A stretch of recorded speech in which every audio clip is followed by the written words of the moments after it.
Welcome back to episode 37 of the Forest River, North Dakota Mega Farm. It's another busy day here on the Forest River as our spring prep work continues in full swing.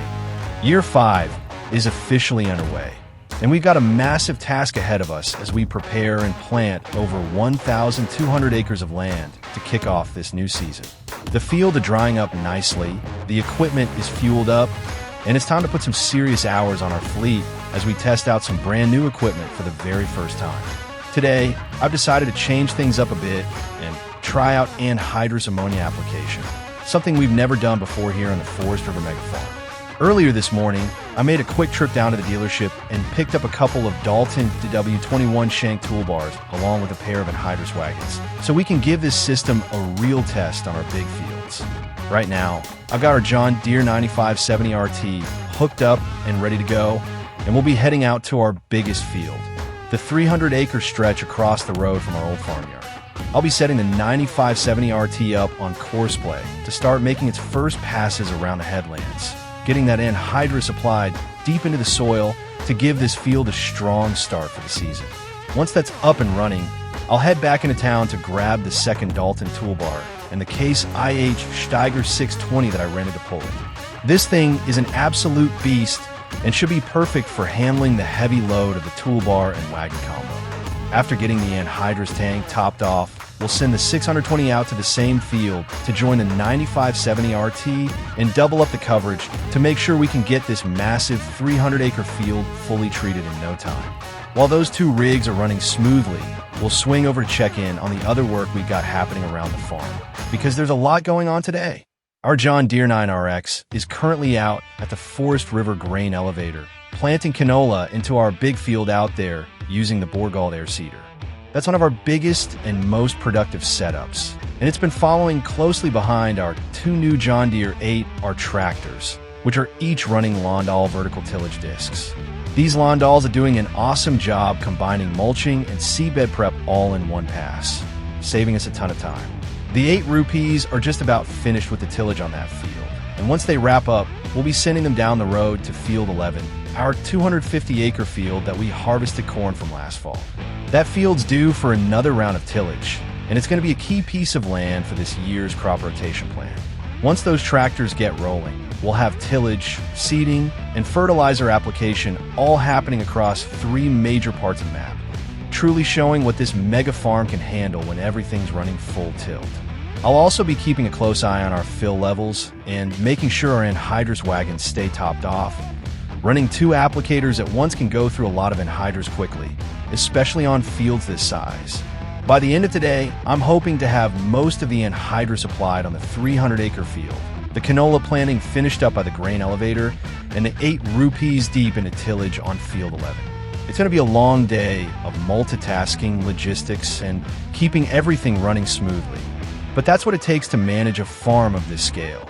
So buckle up, we've got brand new fertilizer methods to test, new equipment to break in, and over 1,200 acres of soil to work through as we continue building this operation into one of the biggest farms in North Dakota. Let's fire up the engines, get those toolbars in the ground, and get back to work on the Forest River, North Dakota Mega Farm. If you're enjoying the Forest River, North Dakota Mega Farm series, please like, comment, and subscribe.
Thanks for watching. Please like, comment, and subscribe.